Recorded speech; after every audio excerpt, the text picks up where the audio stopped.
یہ آپ کے سامنے جو علاقہ ہے یہ علاقہ وادی لولاب کہلاتا ہے۔ یہ ضلع بارہمولہ کی تحصیل ہندواڑہ کے قریب ایک دریا ورنو کی پہاڑیوں سے گزرتا ہے۔ اسی دریا کے کنارے ایک چھوٹی سی بستی دودان ہے جہاں علامہ انور شاہ صاحب 27 شوال 28 اکتوبر 1875 کو پیدا ہوئے۔ چلیں سب سے پہلے آپ کو ایک حیران کن واقعہ سناتے ہیں۔ ایک مسلمان عورت کمرہ عدالت میں پہنچی اور دعویٰ کیا کہ میرا شوہر مرزائی ہو گیا ہے، میرا نکاح منسوخ کیا جائے۔ دوسری طرف اس عورت کا شوہر بھی حرکت میں آیا، اس کے ساتھ قادیان کے مشہور پیروکار بھی متحرک ہوئے، مگر عورت لاچار اور غریب تھی۔ اس کی قدرت میں نہیں تھا کہ ملک کے مشہور علماء کو اپنے مقدمے کی پیروی کے لیے رابطہ کر سکے۔ مگر دوسرے ہی لمحے کمرہ عدالت نے دیکھا کہ ایک ایسا مرد مومن میدان میں اترا جس کے علمی دلائل سے کمرہ عدالت لرز گیا۔ قادیانی کپ کپا گئے، باوجود یہ کہ وہ بیمار تھے، جسم مبارک کمزور تھا، مگر مسلسل 5 روز 5 گھنٹے علم و عرفان کا دریا بہاتے رہے۔ یہ 1926 کے دور کی بات ہے جب ایک مسلمان عورت ریاست بہاولپور میں 26 جولائی کو اپنا نکاح منسوخ کروانا چاہتی ہے۔ وجہ یہ بتاتی ہے کہ اس کا شوہر عبدالرزاق مرزائی ہو کر مرتد ہو گیا ہے، لہذا وہ اپنے شوہر سے تنسیخ کروانا چاہتی ہے۔ یہ مقدمہ بہاولپور کی ادنا اعلیٰ عدالتوں میں دائر ہوتا رہا۔ 7 سال تک جب کوئی نتیجہ نہ نکلا تو یہ مقدمہ دربار معلیٰ بہاولپور میں پہنچا۔ 1933 میں عدالت نے یہ لکھ کر اس مقدمے کو واپس کیا کہ اس مسئلے کی پوری تحقیق کی جائے، دونوں فریق کو موقع دیا جائے کہ وہ اپنے اپنے مذہب کے علماء کی شہادتیں پیش کریں۔ دونوں اطراف کے مکمل بیانات سننے کے بعد آخری فیصلہ کیا جائے گا۔ اس عورت کے شوہر کا تعلق مضبوط خاندان سے تھا، چنانچہ قادیان کی با اثر شخصیات اس کے مقدمے کے لیے وقف ہو گئی۔ ادھر عورت بیچاری غریب گھرانے سے تعلق رکھتی تھی، مشہور علماء کو جمع کرنا اس کے بس میں نہ تھا، مگر تقدیر نے ان کا ساتھ دیا۔ اس دور کی انجمن کو کسی طرح اس کیس کی خبر پہنچ گئی۔ اس خبر کا پہنچنا تھا کہ وہ فوراً متحرک ہوئے اور بہاولپور کی ایک مفتی نے انور شاہ صاحب کو فوراً خط لکھا کہ ہمارے ہاں قادیانیت کا فتنہ ہے، ایک مسلمان عورت ہے جس کا شوہر قادیانی ہو گیا ہے، کیس عدالت میں ہے، آپ فوراً ہماری مدد کو پہنچے۔ ناظرین کرام، شاہ صاحب کو جب یہ خط پہنچا تو وہ حج کی سفر کی تیاری کر رہے تھے۔ آپ اس سفر کو اپنے لیے ذخیرہ آخرت سمجھتے تھے۔ آپ نے بہاولپور کی جامع مسجد میں جمعہ نماز پڑھی۔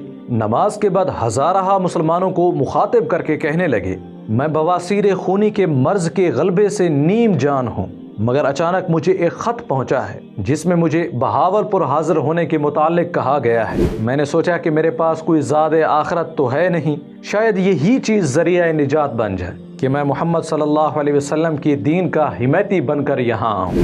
یہ سن کر مجمع بے قرار ہو گیا، آہو بقا کرنے لگا، کہنے لگے ہم تو آپ کے ساتھ حج کرنا چاہتے تھے، آپ نے اس موقع پر تاریخی کلمات کہے، ہم پر یہ بات کھل گئی ہے کہ گلی کا کتا بھی ہم سے بہتر ہے اگر ہم تحفظ ختم نبوت نہ کر سکیں۔ اس کے بعد آپ نے حج کے سفر کو ملتوی فرمایا۔ 25 اگست 1932 کو آپ کمرہ عدالت میں حاضر ہوئے۔ آپ نے کمرہ عدالت میں داخل ہوتے ہی مرزائی فریق کی وہ مذمت بیان کی کہ مرزائیوں کے تمام مجمع میں سناٹا طاری ہو گیا۔ ختم نبوت کے موقف کو ثابت کرنے کے لیے آپ حدیث پر حدیث بیان کرتے اور اس حدیث کی عام فہم مثال بیان کرتے، حتیٰ کہ عام لوگوں کو بھی ختم نبوت سمجھا دیتے۔ ان دلائل سے بے بس ہو کر قادیانی وکیل چیخ اٹھا، کسی کے کفر و ایمان کا فیصلہ کس طرح ہو سکتا ہے جبکہ دیوبندی بریلوی کو کافر کہتے ہیں، بریلوی دیوبندی کو کافر کہتے ہیں، ہم کیسے کافر سمجھیں، کس کی تکفیر کریں؟ شاہ صاحب نے فوراً کہا، آپ قانونی اختلاف اور جزوی اختلاف کو ملا کر لوگوں کو دھوکہ نہ دیں، ہمارا مرزائیوں سے اختلاف قانونی اختلاف ہے، کیونکہ انہوں نے ہمارے دین کے بنیادی اصول ہی بدل ڈالے، 200 سے زائد احادیث سے ثابت شدہ ختم نبوت کا انکار کر بیٹھے، بلکہ جس مسئلے پر تمام امت کا اجماع ہے، یعنی تمام امت متفق ہے، اس سے ہی انکار کرنے لگے، تو وہ کیسے کافر نہیں ہو سکتے؟ قادیانی وکیل یہ برجستہ دلیل سن کر دنگ رہ گیا، مگر عام لوگوں کو پھر سے گمراہ کرنے کے لیے کہنے لگا، آپ کا اجماع کا دعویٰ غلط ہے، کیونکہ امام احمد بن حنبل نے اجماع کے دعویٰ کرنے والوں کو جھوٹا کہا ہے۔ شاہ صاحب جلال میں آ گئے، فرمانے لگے یہ امام احمد کا قول نہیں ہے، ہاں البتہ ان کی ایک پیروکار کا ضرور ہے۔ اگر مان بھی لیں یہ امام صاحب کا اپنا قول ہے تو وہ شخص جو بذات خود ایک مستقل مذہب کا ایجاد کرنے والا ہے وہ بھلا کیسے اجماع امت کا انکار کریں گے؟ اس طرح کے شوشے چھوڑ کر امت کے ایمان سے کھیلنے کی کوشش نہ کریں۔ مزید آپ کو اور عدالت کو بتاتا چلوں کہ اس امت کا سب سے پہلا اجماع ایک جھوٹے نبی مسلمہ کذاب کے قتل پر ہی ہوا تھا۔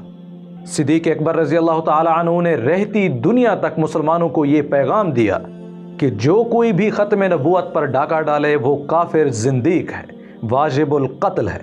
حدیث کی سب سے زیادہ مستند کتاب بخاری کے باب الکفالہ میں بھی حدیث موجود ہے کہ عبداللہ بن مسعود رضی اللہ تعالی عنہ نے مسیلمہ کے قاصد کو بھی بعد میں قتل کروایا تھا۔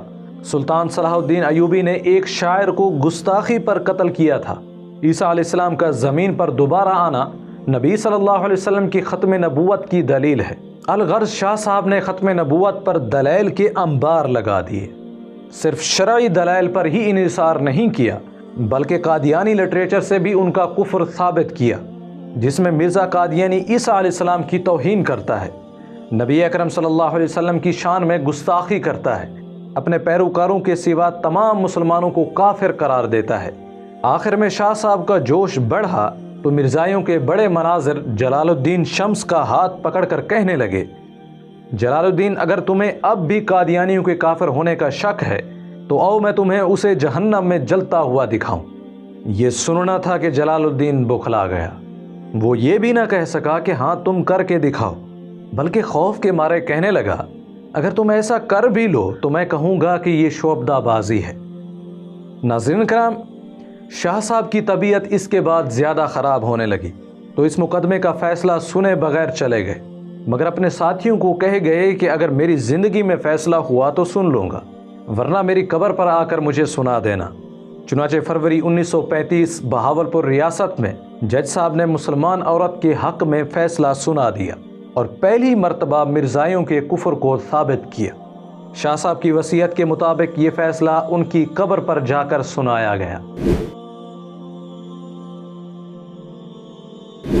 حضرت مولانا مفتی محمد شفیع رحمۃ اللہ علیہ فرماتے ہیں، قادیان میں ہر سال ہمارا جلسہ ہوتا تھا اور مولانا سید محمد انور شاہ صاحب بھی اس میں شرکت فرمایا کرتے تھے۔ ایک سال حسب معمول جلسے میں تشریف لائے، میں بھی آپ کے ساتھ تھا۔ ایک صبح نماز فجر کے وقت میں حاضر ہوا تو دیکھا حضرت اندھیرے میں سر پکڑے غمگین بیٹھے ہیں۔ میں نے پوچھا حضرت کیسے مزاج ہیں؟ کہا ہاں ٹھیک ہی ہے میاں۔ مزاج کیا پوچھتے ہو؟ عمر ضائع کر دی۔ میں نے عرض کیا حضرت آپ کی ساری عمر علم کی خدمت اور دین کی اشاعت میں گزری ہے، آپ کے ہزاروں شاگرد ہیں، علماء ہیں جو آپ سے مستفید ہوئے اور خدمت دین میں لگے ہوئے ہیں۔ آپ کی عمر اگر ضائع ہوئی تو پھر کس کی عمر کام میں لگی؟ فرمایا میں تم سے صحیح کہتا ہوں، عمر ضائع کر دی۔ میں نے عرض کیا حضرت بات کیا ہے؟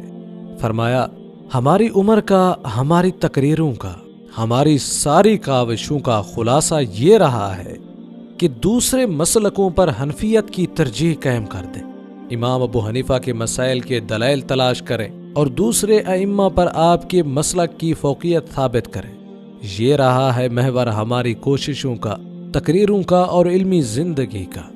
اب غور کرتا ہوں تو دیکھتا ہوں کہ کس چیز میں عمر برباد کی، اور جو صحیح اسلام کی دعوت تھی، جن کی دعوت انبیاء کرام لے کر آئے تھے، جن کی دعوت کو عام کرنے کا ہمیں حکم دیا گیا تھا، اور جن منکرات کو مٹانے کی کوشش ہم پر فرض کی گئی تھی، آج وہ دعوت تو نہیں دی جا رہی۔ آج تحفظ ختم نبوت کا کام لوگوں کی نگاہوں سے اوجھل ہو رہا ہے، اور فتنہ قادیانیت جس کو مٹانے میں ہمیں جان قربان کرنا چاہیے، وہ تیزی سے پھیل رہا ہے۔ حدیث کی خدمت، قرآن کی خدمت، تفسیر کی خدمت، فقہ کی خدمت، تبلیغ کرنا، یہ سب کام بڑی سعادت کے ہیں، لیکن تحفظ ختم نبوت سرکار دو عالم صلی اللہ علیہ وسلم کی ذات کا تحفظ ہے۔ ذات کا تحفظ ان سب سے اولا اور افضل ہے، لیکن ہم لگے ہوتے ہیں ان فروئی بحثوں میں۔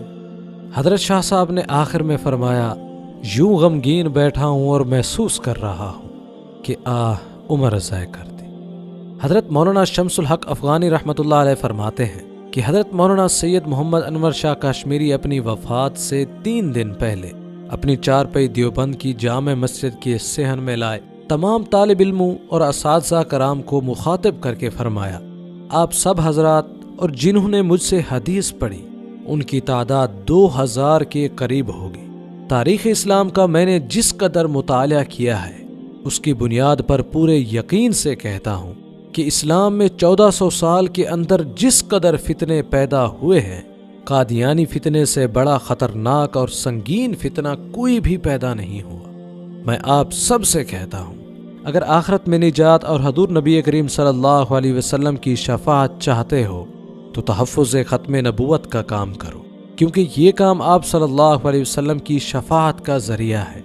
مرزا قادیانی سے تمہیں جتنی نفرت ہوگی اتنا ہی تمہیں حضور علیہ الصلوۃ والسلام کا قرب نصیب ہوگا، اس لیے کہ دوست کا دشمن دشمن ہوتا ہے اور دوست کا دوست دوست ہوتا ہے۔ حضور صلی اللہ علیہ وسلم کو بے حد خوشی اس شخص سے ہوتی ہے جو اس فتنے کے استحصال کے لیے اپنے آپ کو وقف کر دے۔ رسول اکرم صلی اللہ علیہ وسلم اس کے دوسرے اعمال کی نسبت اس کے اس عمل سے زیادہ خوش ہوتے ہیں۔ جو کوئی اس فتنے کی سرکوبی کے لیے اپنے آپ کو وقف کر دے گا اس کی جنت کا میں ضامن ہوں۔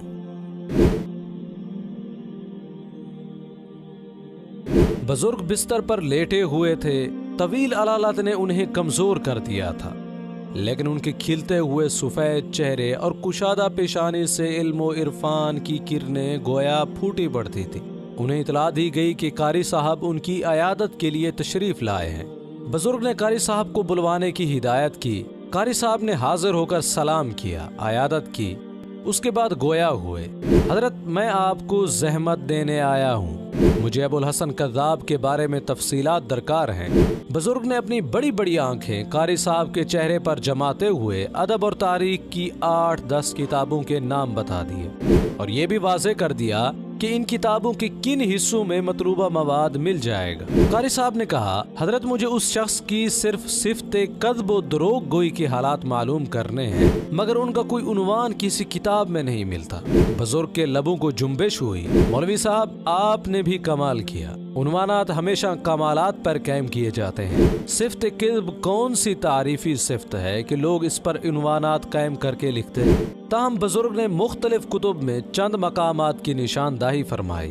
قاری صاحب بولے، حضرت آپ ہی اس شخص کی دروغ گوئی سے متعلق 2-4 واقعات بیان فرما دیجئے، آپ کے حوالے سے کتاب میں شامل کر لوں گا۔ بزرگ شفقت سے مسکرائے اور اس کے بعد ابو الحسن کذاب کے سن ولادت سمیت اس کے تمام حالات زندگی سال بسال بیان کرنا شروع کر دیے۔ آپ اس طرح بیان فرما رہے تھے کہ گویا کچھ دیر قبل آپ نے ابو الحسن کذاب کے حالات کا مطالعہ کیا ہو۔ قاری صاحب نے حیرت کے عالم میں پوچھا، حضرت کیا آپ نے حال ہی میں ابو الحسن کذاب کے حالات پر کوئی مطالعہ کیا تھا؟ بزرگ نے سادگی سے جواب دیا، نہیں تو کچھ 40 سال قبل میں مصر گیا تھا، وہاں مصر کے کتب خانے میں اتفاقاً ابو الحسن کذاب کے حالات پر ایک کتاب نظر سے گزری۔ آپ نے سوال فرمایا تو وہی تمام تفصیل یاد آ گئی۔ ناظرین، انتہائی غیر معمولی حافظہ کے مالک یہ بزرگ تھے مشہور عالم دین علامہ انور شاہ کشمیری رحمت اللہ علیہ۔ انور شاہ صاحب رحمت اللہ علیہ کی عمر 4.5 برس کی ہوئی تو آپ نے اپنے والد محترم معظم شاہ صاحب سے قرآن کریم کی تعلیم حاصل کرنا شروع کی۔ 2.5 سال میں کلام پاک ہی نہیں بلکہ فارسی کی کئی کتب بھی ختم کر لی۔ والد صاحب نے آپ کو گلستان، بوستان، جامی، نظامی، خسرو دہلوی اور جلال الدین درانی کی کئی کتب پڑھائیں۔ اس طرح آپ کو فارسی زبان پر اچھی دسترس حاصل ہو گئی۔ اس کے بعد آپ نے مولانا غلام محمد سے عربی پڑھنی شروع کر دی۔ اس زمانے میں ہزارہ علم کا مرکز تھا اور اس کی شہرت تھی۔ انور شاہ صاحب نے ارادہ کیا کہ مزید اعلیٰ تعلیم ہزارہ جا کر حاصل کی جائے۔ ہزارہ میں آپ نے 3 سال تک فلسفہ اور منطق کا گہرا مطالعہ کیا۔ ہزارہ میں تحصیل علم کے بعد آپ کی پیاس بجھی نہیں۔ اس زمانے میں آپ نے دیوبند کا ذکر سنا۔ وہاں کے علمی ماحول اور اساتذہ کی شہرت سن کر آپ 1307 ہجری 1899 میں دیوبند تشریف لائے۔ دیوبند پہنچ کر آپ نے وہاں مسجد قاضی میں قیام کیا۔ مسجد کے متولی قاضی احمد حسن صاحب نے دریافت کیا آپ یہاں کس غرض سے آئے ہیں؟ انور شاہ صاحب نے بتایا مولانا محمود حسن سے علم حاصل کرنے کے لیے کشمیر سے آیا ہوں۔ قاضی احمد حسن صاحب نے شاہ صاحب کو کھانا کھلایا اور اسی وقت مولانا محمود حسن کے پاس لے گئے۔ دیوبند کے مدرسے میں اس وقت تک کوئی کھانے کا انتظام نہ تھا اور نہ ہی کوئی زیادہ طلباء کی رہائش کا بندوبست تھا، لیکن آپ نے وہیں پر گزارا کیا۔ پھر آپ پٹھان پور کی جامع مسجد کے ایک حجرے میں منتقل ہو گئے، جہاں آپ نے خاصے عرصے تک امامت کی، مسجد کی دیگر خدمات بھی انجام دی اور اصول علم کا سلسلہ بھی جاری رکھا۔ انور شاہ صاحب 1311 یا 12 میں یعنی 1893 یا 94 میں صحیح بخاری، جامع ترمذی، جلالین شریف، ہدایہ جلد اول، قاضی مبارک، 1313 ہجری 1895 میں ابو داؤد مسلم، بیزادی، تصریح، شرح، سدرہ، موطا امام مالک، موطا امام محمد، سنن نسائی، سنن ابن ماجہ، شمس بازغہ اور طب میں نفیس پڑھی۔ اس سے اندازہ لگایا جا سکتا ہے کہ آپ نے اس مختصر مدت میں علم حدیث کے کتنے بڑے ذخیرے سے استفادہ فرمایا۔ آپ نے جن بلند پایا اساتذہ کرام سے فیض حاصل کیا، ان میں شیخ الہند مولانا محمود الحسن، مولانا خلیل احمد سہارنپوری، مولانا اسحاق امرتسری، مولانا غلام رسول جیسے جید علماء کرام شامل ہیں۔ دیوبند سے فارغ ہونے کے بعد انور شاہ صاحب گنگوہا تشریف لے گئے۔ مولانا رشید احمد گنگوہی سے علم حدیث کے علاوہ باطنی فیض بھی پایا۔ انور شاہ صاحب اپنے رفیق مولانا مشیت اللہ کے پاس بجنور میں مقیم تھے کہ مولوی امین الدین دہلوی صاحب بجنور تشریف لائے۔ وہ دہلی میں ایک مدرسہ قائم کرنا چاہتے تھے۔ دہلی پہنچ کر 1315 ہجری 1897 میں چاندنی چوک کی سنہری مسجد میں مدرسہ امینیہ کی داغ بیر ڈالی۔ یہ مدرسہ بے سر و سامانی کے عالم میں چند طلباء کے ساتھ شروع کیا گیا تھا، لیکن شاہ صاحب نے مختصر عرصے میں اس مدرسے کو اتنی ترقی دی کہ یہ ہندوستان کے بڑے بڑے مدارس کی ہمسری کرنے لگا۔ ربیع الاول جون 1901 تک شاہ صاحب نے مدرسہ امینیہ میں تدریس کے فرائض انجام دیے۔ پھر آپ کو اپنی والدہ محترمہ کے انتقال کی خبر ملی تو آپ کشمیر تشریف لے گئے۔ کشمیر میں پھیلی ہوئی جہالت، بدعتوں کے چلن اور دین سے بے پرواہی کے باعث آپ کے دل پر گہری چوٹ لگی۔ آپ نے بارہمولہ کے رئیس خواجہ عبدالصمد ککرو کے اصرار پر مدرسہ فیض عام قائم کیا اور 3 سال تک اس مدرسے کے انتظامات اور تدریس سے منسلک رہے۔ انور شاہ صاحب کے دل میں حرمین شریفین کی زیارت کی آرزو مچل رہی تھی۔ 1323 ہجری 1905 میں آپ نے حج بیت اللہ کا ارادہ کیا اور سرزمین حجاز کا سفر فرمایا۔ حج کے فریضے سے فارغ ہونے کے بعد آپ نے طرابلس، بصرہ، شام اور مصر کا بھی سفر کیا اور وہاں کے بڑے بڑے علماء کرام سے ملاقاتیں کی۔ شیخ حسینی طرابلسی آپ کے علم سے بہت متاثر ہوئے۔ آپ 1908 تک مدرسہ فیض عام سے وابستہ رہے۔ پھر آپ دیوبند تشریف لے گئے۔ دیوبند میں شیخ الہند مولانا محمود حسن نے اپنے لائق شاگرد انور شاہ کو حکم دیا کہ آپ یہیں قیام فرمائیں اور طلباء کو اپنے علم سے فیض پہنچائیں۔ آپ دیوبند ہی میں ٹھہر گئے اور صحیح مسلم، سنن نسائی اور سنن ابن ماجہ کا درس دینے لگے۔ اسی دور میں دیوبند کے علماء کو یہ اندیشہ ہوا کہ مولانا انور شاہ دیوبند سے بھی چلے جائیں گے، چنانچہ آپ کے رفقا نے اب یہ دباؤ ڈالنا شروع کیا کہ آپ شادی فرما لیں۔ اس وقت تک شاہ صاحب اپنی علمی مصروفیات کی وجہ سے خود ہی ازدواجی زندگی سے کنارہ کش رہے تھے۔ آخر گنگو ضلع سہارنپور کے ایک معزز گھرانے میں آپ کا رشتہ طے ہو گیا۔ 1908 میں آپ کا نکاح میمونہ خاتون سے ہو گیا۔ اس وقت آپ کی عمر 33 برس تھی۔ ناظرین، یہ زمانہ بر صغیر اور عالم اسلام میں نت نئی سیاسی تبدیلیوں کے اعتبار سے بہت اہم تھا۔ طرابلس اور بلقان کی جنگوں میں ترکی کو بھاری نقصان اٹھانا پڑا تھا۔ طرابلس پر اٹلی نے قبضہ کر لیا تھا اور بغاوت کی وجہ سے ترکی بلقان کی ریاستوں سے دستبردار ہو گیا تھا۔ اسی زمانے میں جنگ عظیم اول چھڑ گئی۔ ان حالات میں شیخ الہند مولانا محمود حسن نے فیصلہ کیا کہ بر صغیر سے انگریزوں کو نکالنے کے لیے ایک تحریک چلانا بہت ضروری ہے۔ اس کے بغیر دیگر مسلم ملکوں پر انگریز کے تسلط سے نجات حاصل نہیں کی جا سکتی۔ مولانا محمود حسن نے تحریک کا آغاز کیا۔ اگست 1915 میں مولانا محمود حسن حج کے ارادے سے دیوبند سے روانہ ہو گئے۔ آپ نے دارالعلوم دیوبند کی صدر مدرسی کے لیے مولانا انور شاہ کشمیری کو منتخب فرمایا۔ شاہ صاحب 1345 ہجری 1926 تک دارالعلوم دیوبند کے صدر مدرس رہے۔ آپ نے تدریس کے انداز میں انقلابی تبدیلیاں فرمائیں۔ 1927 میں دارالعلوم میں اصلاحات کے نام سے ایک تحریک دارالعلوم کے انتظامات کے خلاف شروع ہو گئی۔ طلباء نے یہ تحریک دارالعلوم کے نظام، طعام کے بندوبست، کتب خانے،